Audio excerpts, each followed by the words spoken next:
Boa noite, alunos, curso técnico em segurança do trabalho. Gente, estou passando aqui, vou gravar para vocês a primeira aula da nossa disciplina de segurança na indústria da construção. Vou compartilhar os slides aqui na tela com vocês. Primeiramente, para entendimento desta primeira aula, é importantíssimo que a gente aprenda as definições, os conceitos presentes lá na NR1. Essa é a minha segunda aula da disciplina de normas de saúde, segurança e medicina do trabalho, tá?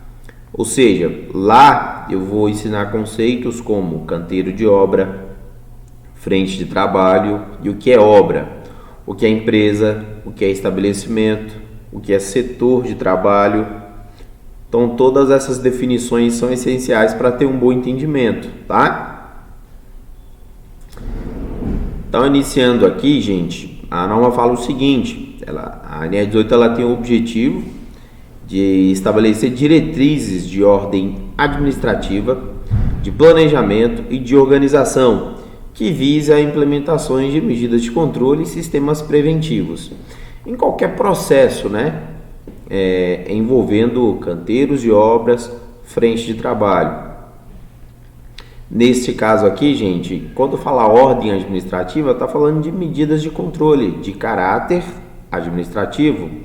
O planejamento pode ser medidas de caráter coletivo e administrativo e também individual, tá? Quando fala de organização, está fazendo a referência a uma entidade ou empresa, né? Hoje o conceito de empresa e organização também são duas situações diferentes. Esse texto aqui é só uma introdução breve, bem light também, bem tranquilo de entendimento. Agora, é importante aqui, as atividades da indústria da construção constantes na seção F do QNAE e as atividades de serviço de demolição, reparo, pintura, limpeza e manutenção de edifícios em geral. Bom, vamos lá. Esse é o campo de aplicação da NR18. Onde que está essa seção F, Thiago? Vai estar na NR4, lá no quadro 1.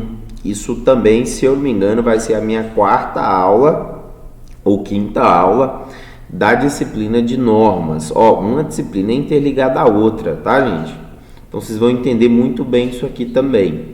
Se vocês digitar ou pesquisar também NR4, quadro 1, vocês vão achar um quadro lá e vão entender. QNAE significa Classificação Nacional de Atividade Econômica. Toda empresa que assume um risco, que assume uma atividade econômica, precisa ter um QNAE, né?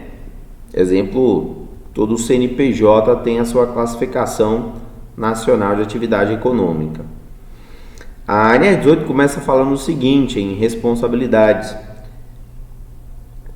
A organização da obra deve vedar o ingresso ou a permanência de trabalhadores no canteiro de obras sem que sejam resguardados pelas medidas previstas nessa NR. O que acontece muito? Reparem bem nas ilustrações que eu estou colocando para vocês, porque é muito comum em obra a empresa ou a organização adotar medidas de caráter coletivo, administrativo e individual, ou seja, fornecer EPC, fornecer EPI, ou criar meios administrativos para o trabalhador da empresa contratante. Então, exemplo, eu tenho uma construtora Oliveira Silva. Então, todos os meus empregados recebem equipamento de proteção individual. Todos os meus empregados mantêm as distâncias de segurança. Todos os meus empregados têm EPCs disponíveis para algum tipo de atividade. Só que aí eu contrato, por exemplo, uma empresa para entregar para mim, sei lá, saco de cimento, ferragem, cascalho, areia. Quando o colaborador dessa empresa ele entra para dentro da minha organização, do meu estabelecimento ou do meu canteiro, vocês vão entender esses termos. Quando ele entra, eu só posso permitir que ele entre naquele local a partir do momento que eu estabeleço ou cobro, né, todas as medidas de controle. Então, a mesma ação de segurança que eu tenho para o meu funcionário, é necessário que ela seja cobrada também para o funcionário dessa empresa, dessa loja de material de construção que está me entregando material. Esse é um detalhe muito importante. E aqui é mais uma responsabilidade também, da organização, da empresa ou do estabelecimento ou da obra realizar a comunicação prévia de obras. Essa comunicação prévia de obras é feita em um sistema informatizado. Esse sistema é da CIT, é da Subsecretaria de Inspeção do Trabalho. O que é essa CIT? Também está na NR1. Vocês vão entender muito bem. Para entender essa aula, primeiro entender a aula 2 da outra disciplina. Então aqui, gente, nós temos os dados essenciais que é necessário ter, que a gente precisa inserir neste documento aqui, Hoje o sistema é informatizado, mas esse processo, você tinha a opção de fazer ele manual. Você leva na CIT local que a gente tem aqui na cidade, chamamos de Ministério do Trabalho ainda, né? Leva aqui na unidade próxima do Ministério do Trabalho. Aí você levava 2 vias, uma via o delegado do trabalho ou profissional equivalente ali, fazia a leitura, carimbava, entregava uma via para você, outra via ficava protocolada. Só que hoje a gente não tem mais essa opção, né? Na verdade, se a gente for lá e fazer esse processo manual, ainda é possível, só que é um retrabalho hoje, né? Então, vamos lá. Quais são os dados necessários que a gente vai precisar ter na nossa comunicação prévia de obra? Antes de iniciar a obra, tá, gente? Antes de iniciar os trabalhos, independente do número de pessoas, independente do tipo de construção, do tamanho da minha empresa, você tem 5 empregados, 50 ou 500, é necessário fazer essa comunicação prévia de obra. Primeiro dado está aqui, endereço correto da obra. Este endereço correto da obra, gente, é o nome, é a cidade, é o bairro, é a rua ou avenida e o número.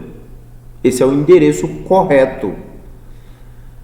A linha de número B, vocês vão entender que essa letrinha se chama linha, tá aí, CEI, CNPJ ou CPF. CEI significa Cadastro Empresarial Individual.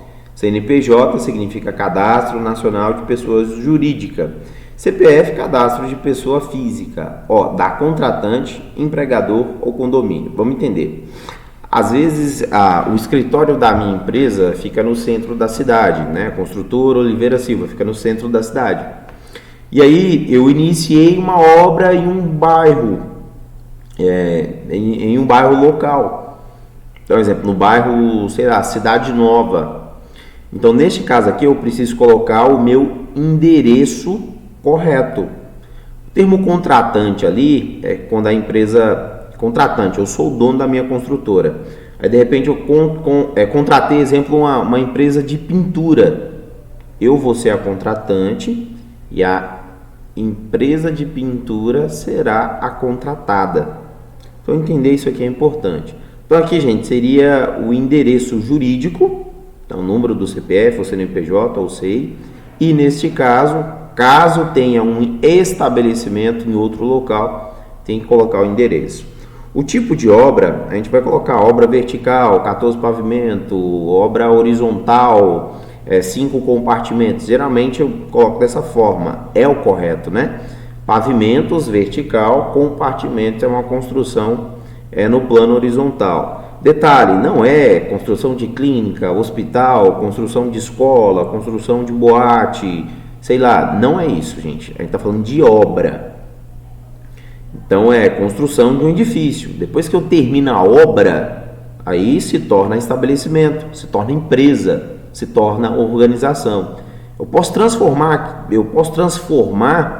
aquilo que era obra no que eu quiser. Hospital, clínica, boate, enfim, escola, no que eu quiser, tá? Então, tipo de obra. Citar o número de pavimentos, o número de compartimentos, a característica da obra. Ponte, viaduto. A linha de número D, a linha D, data prevista para o início e conclusão da obra. Aqui a gente vai lembrar que é data prevista, então pode exagerar, tá, gente? Pode exagerar. A data de início eu já sei. Aí vamos imaginar que eu tenho um planejamento de terminar essa obra com 2 anos. Você pode colocar 4 anos, tranquilamente, porque é uma previsão de data. Eu não tenho a obrigatoriedade de acertar essa data. E a linha E é o número máximo previsto de trabalhadores. Vamos imaginar que, de repente, exemplo, numa obra, a construção vertical de um edifício de 5 pavimentos. Vamos imaginar que eu vou ter no máximo ali 15 empregados. Só que, exemplo, no dia de encher a laje, isso é muito comum, vai ter, de repente, 100 trabalhadores. Então, aqui eu preciso colocar 100, é o número máximo. Não interessa se todos os dias eu tive ali 15, 20, 30 empregados. Se nesse período de 2 ou 4 anos tiver um dia que teve 100 trabalhadores ou 100 empregados, eu preciso colocar 100. Então, número máximo previstos de trabalhadores na obra. E aí, eu vou compartilhar com vocês esse formulário aqui. Vocês vão seguir esse modelo e vocês vão ter que criar para mim um modelo de comunicação prévia, tá? Os dados obrigatórios são esses aqui, gente, presentes aqui no slide. Os demais é mais ou menos um floreado mesmo, né? Paracatu, coloca a data de hoje. Aí no meu modelo, principalmente que vocês estão vendo na tela aqui, estou me referindo ao Ministério do Trabalho e Emprego ainda. É porque até vocês acostumarem que o nome é Secretaria de Trabalho, que é o órgão a nível nacional, até vocês acostumarem que o órgão regional é CIT, Subsecretaria de Inspeção do Trabalho, então até vocês se acostumarem com esses conceitos, eu vou trabalhar com o Ministério do Trabalho ainda, tá bom? O Ministério do Trabalho ele foi extinto, gente, pelo Jair Bolsonaro, foi incorporado à pasta e hoje é chamado Ministério da Economia, tá bom?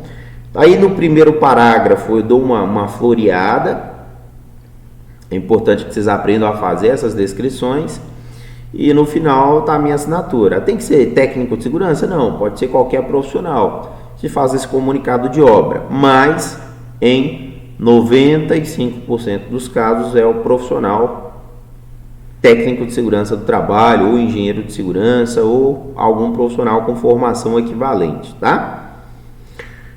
Gente, é isso. Qualquer dúvida, qualquer pergunta, não hesitem, se sintam confortáveis em me chamar aqui, tá? Abraço, tudo de bom para vocês.